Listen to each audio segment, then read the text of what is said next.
for that wonderful music. Dick and Kathy, and also Janet. It's wonderful to hear music today. Over the past year of this global pandemic, we've been told over and over that we are all in this together. And yet, somewhat ironically, we are told to isolate ourselves from everyone else.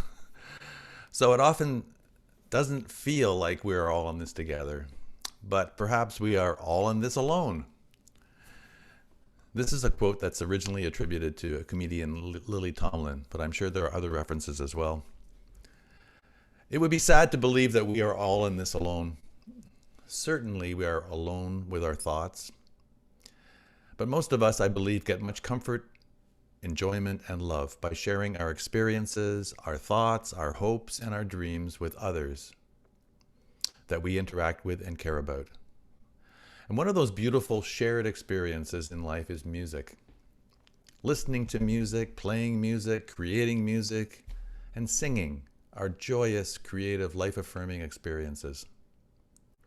Think of classical music as one of many possible examples. How a piece of music creates drama, tension, fear, or anger, and can instill feelings of tenderness, vulnerability, and love. And so do most other forms of music. Music is found in every human culture on earth. Not most cultures, but every culture, including the most isolated tribal groups. It's believed that music in some form is likely to have been present from the earliest of times and is at least 55,000 years old. Some experts believe that music is universal because we as humans are echoing the sounds, the tones, the patterns, and the rhythms of nature. For example, think of the soothing rhythm of ocean waves lapping against the shore or wind blowing through the trees and how they're represented in music. Or just a simple lyric like, "Listen to the rhythm of the falling rain." That almost sounds like rain falling. If music is a key bridge between humans and other elements of the natural world, then our seventh principle, honoring the interconnected web of existence of which we are all a part, is to me all that much more true and meaningful and honored through musical expression. I believe the foundations for the foundations for our affinity with music is prenatal. A human fetus is able to hear 20 weeks before birth. And we also sense movement and orientation. And I can't help but wonder what sound the tiny fetus is absorbing.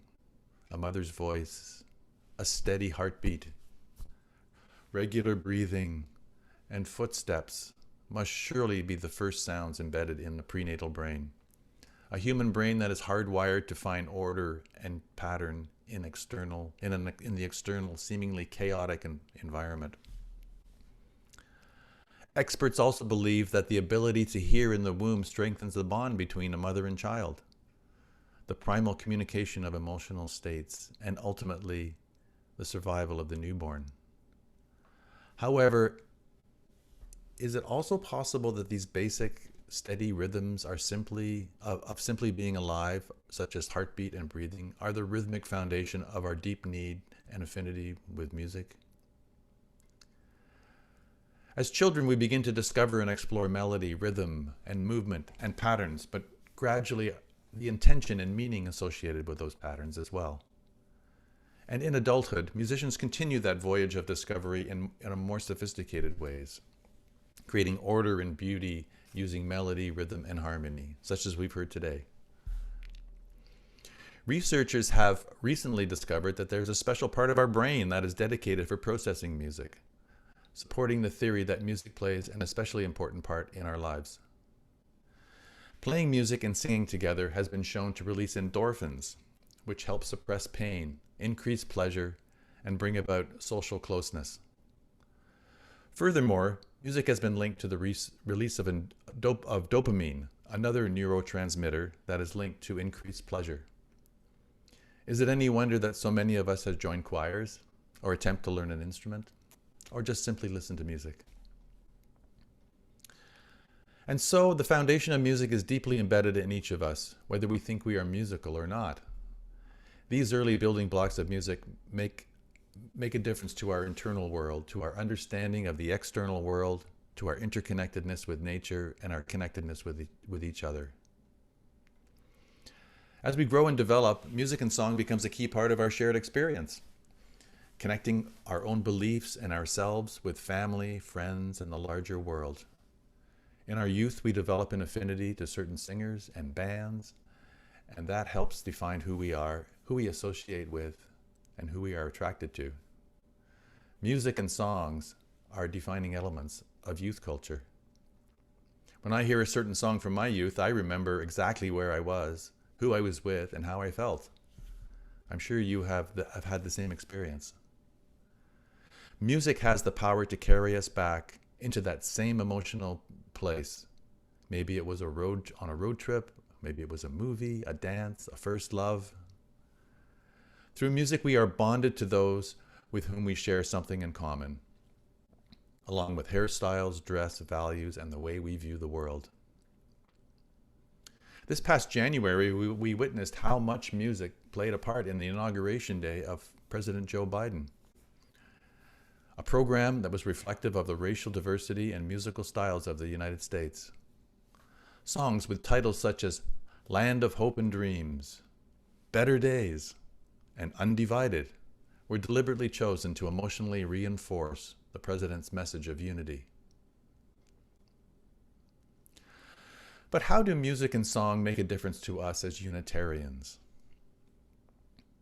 As Unitarians, we are working to live out our principles. To do so, we rely heavily on reason and intellect as we try to be the agents of social change in the world. I've often found that through the practice of singing our hymns and the songs, they connect me emotionally to the lyrical content. The act of singing them connects me to emotionally to the lyrics and the content of the songs, and reinforces my commitment to justice, love, compassion, freedom, respect for the earth, and many other themes. When we sing hymns like everything is possible, or how could anyone ever tell you you are anything less than beautiful? We are emotionally connected to the lyrics that speak to our principle of the inherent worth and dignity of every person. It is through singing those lyrics, hearing the words sung, we not only know the words are true, we feel the words are true. We are engaged both intellectually and emotionally. Our attachment to the truth of the lyrics is somehow heightened by expressing those ideas through music and through singing. When we sing, "We shall overcome," or "Our world is one world," our goal of a world community with peace, liberty, and justice for all seems just a bit closer, just a bit more possible. Whatever we believe to be true about the state of the world, singing those words somehow brings us closer together, unites us, and makes us believe we are not in this all alone, but in fact, we are in this together. And that feeling of unity will strengthen our resolve to get through the struggle.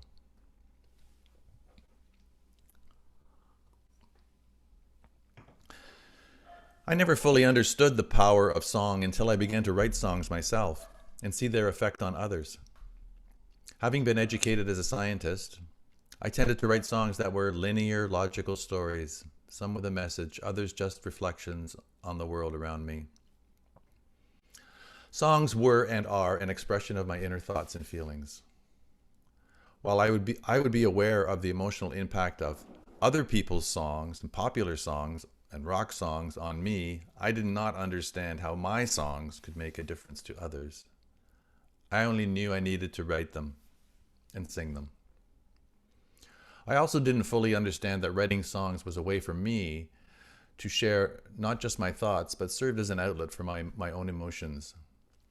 When I wrote Circle of Song 25 years ago, I wrote it to celebrate a circle of songwriters I was part of, who would meet regularly and share new compositions. Gradually, I began to realize that listeners took away their own meaning and were touched in ways I could only imagine. It is my modest musical contribution to the inherent worth and dignity of every person. The song in which stating that we are united, believing we are united, and feeling we are united are three concepts that are themselves united through the process of singing. I had no idea I was conveying deeper ideas that would resonate with others when I wrote that song. That is one of the mysteries of songwriting. I am humbled by that I was able to come close to conveying those ideas through a song that many others can relate to. As Unitarians, we value political, social, and environmental justice causes. This is where our shared principles are realized beyond the walls of the church and in the day-to-day world. Many, many songs have contributed to these causes. I've written songs about poverty, homelessness, and the environment, an area where I spent much of my professional working life as a scientist. I also had fun dabbling in parodies featuring political figures, including former mayors of Toronto and Ottawa. But in 2015, I set my sights higher when I wrote a song about our then Prime Minister. I responded to a local songwriting contest that honored the memory of a well-loved Ottawa labor activist named Gil Levine, a gentleman who loved music, hosted hootenannies, and brought Pete Seeger to Ottawa in the late 1950s. Songwriters were challenged to write a song of protest or a song of hope. At that time, I felt the federal government did not reflect the country I knew and loved. And I, like many of you, was in despair about the path our country was on, with policies that were fueled by fear and division. So I chose to write a protest song. And then one Sunday, after a Unitarian service, I happened to pick up a copy of Just News, the newsletter of the Canadian Unitarians for Social Justice. One article in Just News caught my attention. It listed a dozen ways the then Prime Minister had undermined democracy. And I agreed with all of those, and I came up with at least a dozen more that were captured in a sing-along song, Harper Man, the song I submitted to the contest. At the time, I had no idea the song would win the contest or be videotaped backed by a choir comprised of many, including raging grannies and other Unitarians. I had no idea that it would become a YouTube hit or unite voices from coast to coast who were crying for change. It was as if I'd stumbled on a magic musical glue that helped bind people intellectually and emotionally to a common cause. People who felt just like me. All of a sudden, voters for change were not all in this alone. With that one song, many rallied together in a common cause. Rallies took place in dozens of cities across the country, including Victoria. And we now had a way to channel our anger and desire for change in a way that was truthful, defiant, fun, joyful to sing. The other thing I didn't realize at that time, that my employer, Environment Canada, would suspend me from my federal government job with 5 months left before retirement. Propelled by national media reports of my suspension for writing a song for change in my spare time, the song and subsequent video led to millions of YouTube views, dozens of rallies across Canada. There was vigorous debate on Twitter and under hashtag HarperMan, which was the second most tweeted hashtag during the 2015 election. The video also attracted media attention I'd never ever experienced before. In 2015, I understood that it was my time to stand up and be counted. And that wasn't easy. My wife Sharon is the activist in the family. I was the songwriter. But that experience was a pivotal time in my life as a songwriter. When I learned of my suspension, I watched The Power of Song, a reverential documentary on the life and music of Pete Seeger, who lived a life of social action through singing. And you can find that video on YouTube. In the Story for All Ages today, we learned of some highlights of Pete's life. Pete sang for unions, for justice, for civil rights, for his beloved Hudson River. And just as importantly, actively encouraged everyone to sing with him. Pete absolutely knew the power of song to unite people. And the US government also knew that Pete possessed power, a power that they did not. You may remember that Pete Seeger was called to testify at the House Committee on Un-American Activities. He was labeled a communist, and he was blacklisted from performing at major venues and on TV for 13 long years. All because he used his songs to engage people in social change. He was able to unite the intellect and emotional sides of those who sang with him. Yes, in my own small way, I could relate to Pete Seeger and take inspiration from his example. Examples of his songs include If I Had a Hammer.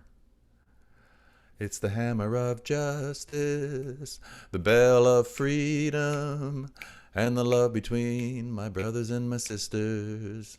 You know the song. How poor our world would be if without that one song to support justice and human rights issues. And how poorer our world will be without Where Have All the Flowers Gone, which is perhaps the most poignant anti-war song ever written. And how much less powerful civil rights demonstrations would have been without the very peaceful We Shall Overcome to help unite demonstrators in peaceful solidarity and defiant protest. Those songs will live forever because of Pete Seeger, my hero and the hero of many. While Harper Man's sudden burst of glory was short-lived, Pete Seeger's lifetime commitment to songs to unite people for social and environmental change will live forever. Pete Seeger's lifetime of singing for change is a life I try to emulate. He knew the power of song, and I hope to harness the same power any way I can. We often claim Pete as a Unitarian. I am told his favorite Unitarian hymn was, My life flows on in endless song. How can I keep from singing? Yes, how can we possibly keep from singing when the very act of singing unites our minds, our body, and our spirit? When we believe the words, when we believe the words we are singing, we are living in the moment and emotionally connected to living our principles. Because of my experience with being suspended for writing a protest song, and armed with the example of Pete for singing for change, I challenged myself to be a spokesperson for freedom of speech and freedom of assembly, rights that I was denied, albeit for a short time, but nonetheless, I was denied them. Because now I know that these rights can easily be taken away, and I feel a tremendous obligation to help move the cause of freedom of speech forward a few more inches. And with Pete's example of singing with Black Americans and downtrodden workers, I challenge myself to sing for the oppressed. And with the example of those before me, I challenge myself to use song as a tool to support social, political, and environmental change. On the skin of Pete's beloved long-necked banjo are written these words: This machine surrounds hate and forces it to surrender. These words reinforced his conviction that songs can make a difference, his lifelong belief in the power of song. And I know that songs can make a difference. In my own small way, I write songs about offshore tax havens, the genocide of indigenous people, the need for climate leadership, the need for electoral reform, and about this very unique liminal time we are currently living through during this pandemic. These songs I have written to help connect me emotionally to the literal meaning of the words and to the issues I care about. Today I know that songs add an emotional dimension that heightens the message in the lyrics. When we sing words, we are emotionally engaged in the message. We express joy, longing, hope, and love in ways that are heightened beyond the words themselves. We are one with our beliefs. We are connected with each other, and we sing in unity with our fellow human beings. And just like the human fetus that is bonded to his or her mother and whose brain struggles to make order out of chaos by sensing the pattern of a mother's heartbeat and breathing, we too can be bonded to each other in solidarity through the rhythm and words and music in our struggle to find order and justice in an unjust and sometimes chaotic world. Song is a powerful tool for us to remember that we are not in this alone. We are all in this together. So may it be.